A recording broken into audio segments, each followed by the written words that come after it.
Not all bonds are created equal. If you do not know the difference between a bond and a bond fund, you could be risking a lot with your wealth. And so today we're going to dive into what is a bond? What is a bond fund? One has fees that sometimes are hidden, and one is a safer route. So let's dive in. I've been talking about bonds for a while, and just a refresher in the event that you've seen this video for the first time in the series. So, when we talk about a bond, this is a loan that you're given to, let's say, a company or the government in general for them to raise funds, right, for different projects or for different things or for whatever reasons they want. And so, some may say that bonds are safe in the sense that typically you have a fixed rate and you're getting interest because you're given a loan, you guarantee to get interest, and then you get your money back at the end of that period. Sounds like a good deal, right? But of course, with everything that you do, there are usually some risk involved and some things like that. And so we want to talk about today what type of bonds you should be looking into, dependent on, of course, where you are.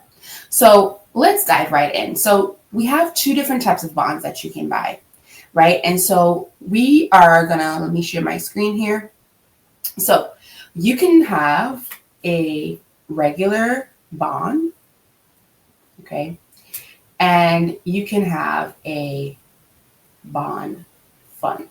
And so I'm gonna dive into what is the difference and why we should even like consider either of them.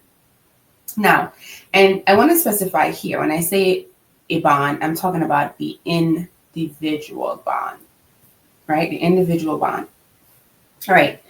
So when we talk about an individual bond, it's probably going to be something like what it sounds like, right? So there's an individual government or there's an individual company, and you literally go and you say, hey, let's say, for instance, the US government, because that's something that a lot of people look into. So you can say, hey, I'm going to invest, or well, let's not say invest. I'm going to take out a loan, or I'm going to issue or buy a bond from the US government, right? And so that would be considered an individual bond. Or you might say, I'm going to buy a bond from Apple. That is also an individual bond. Now, on the other side of it, we have the bond fund. And so the bond fund is going to be what? A collection of bonds, and it's usually managed by different people. And so let me kind of break it down so that you can understand or do a compare and contrast and, kind of see, well, which one works better for you. So I'm going to really break down each of these. So when we talk about an individual bond, right, as mentioned, this might be, right, a government.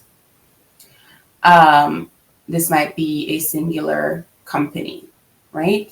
And typically, those are usually where you get your bonds from, government or companies, and usually a subset of those. Now, you also, with the individual bond, you have a fixed interest rate. Okay, so if you go to the government, they're going to tell you, well, this is what the interest rate is going to be for this period of time. And that's usually, straightforward. You will have a fixed interest rate, and then at the end of the maturity of the loan, you get your money back, the face value of that. And okay, we're good, right? And so that sounds like a good deal. Then with the individual bond, right, you're getting your interest regularly, and then you get your money back at the end. So some may say, okay, well, this is more predictable, right? This is going to be predictable. And also, some might say that you know what you're getting. There's no surprises. You know what you get. And that's usually what people want. And that's why, some people might like this. But don't say, oh, that's me. Because the bond fund might be a little bit more attractive. And it's going to, of course, depend on the type of person you are and the goal for your portfolio. Right? Now, if we look at what a bond fund is, so as mentioned before, a bond fund is going to be what? This is going to be a collection of different bonds. This is a collection of different bonds. Okay, and so some might say this might be a safer route. Let's see why. Well, with this, it offers what? More diversification. And so a lot of people are like, a lot of people love to diversify. And so they say, okay, well, this is a good bet for me because I have a more diverse portfolio, right? And it also has less upfront costs. And I'll talk about that a little bit more as we keep going. So less upfront costs. Okay. And then also you give up control. You give up some control because what happens here when you give up control. So what happens here when you have a bond fund, right? Remember I said that the bond fund is typically managed by somebody. Well, you're going to have fees. And then since there are different bonds happening, there are different bonds in the fund and there are different things happening, in the world or whatever the case may be, the interest rate for your bond fund may fluctuate. So you may not have a fixed interest rate because the interest rates usually vary as, different things happen. Like recently, at the time of this video is 2025, June.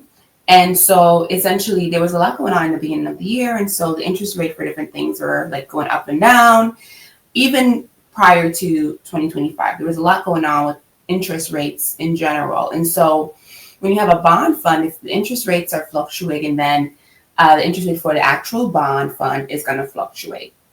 All right. So you're going to give up control and somebody else is going to be managing that fund for you, as opposed to if you had your individual bond, then, well, you bought the bond. And so, okay, you decide what you're going to do with it. Do you sell it after the interest rate goes up or down?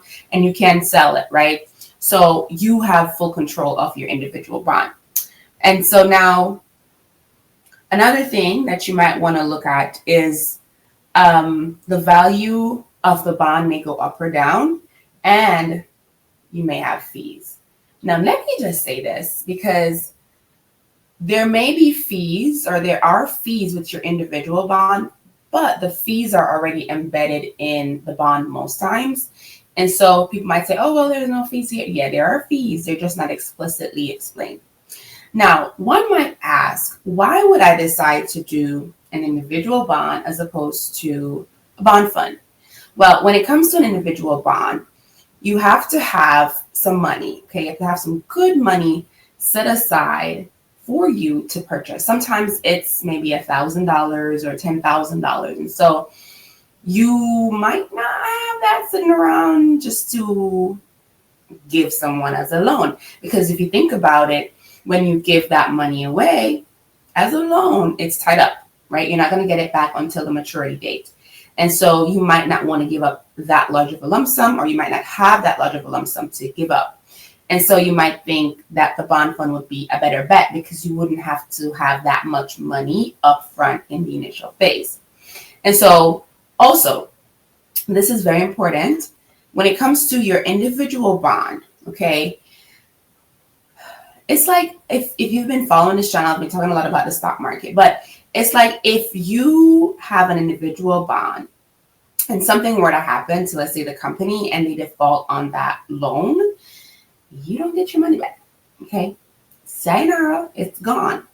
Now, if it's a bond fund, what happens here is if one bond or, one company defaults or whatever the case may be, you have a fund. So that's why they say it's more diversified because you have other companies in this fund. And so your impact isn't as grave or isn't as huge. It's not a big impact as it would have been if it were that one company that you had, bought the bond from. So what people will say is, and it's a good suggestion, of course, I'm just giving you, definitions and explaining what a bond is. I am not telling you what to do. But a lot of people might say, if you are a novice, if you're new to the bond world, if you've never, entered into this space before, it might be a better bet for you to start with the bond fund.